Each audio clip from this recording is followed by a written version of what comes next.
Hello, my name is Kave Milani.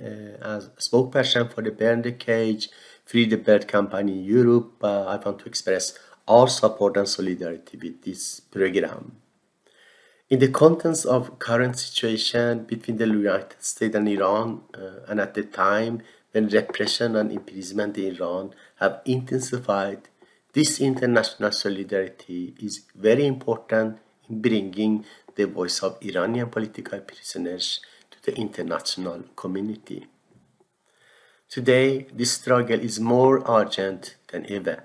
The Islamic Republic has intensified its repression since November 2017 with the widespread arrest of labor, children, women rights and environment activists, imprisoning writer, artists, and progressive lawyers, and inflicting heavy prison sentences for artistic and social activities.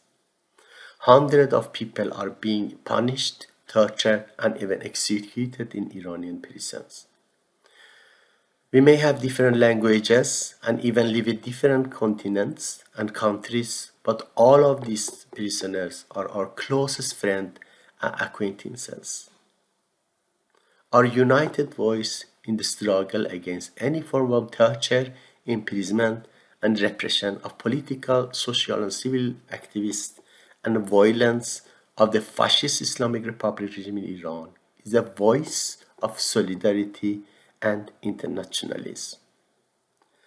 Let's turn the call and the just demand for the immediate freedom of all political prisoners in Iran to an unanimous international demand. While we are appreciating your support and solidarity, we call on all of you who hear our voice to be join this international emergency campaign, and while signing the call for this program to be part of the campaign so that its voice becomes louder and stronger and eventually became an international movement for the freedom of all political prisoners in Iran. Thank you.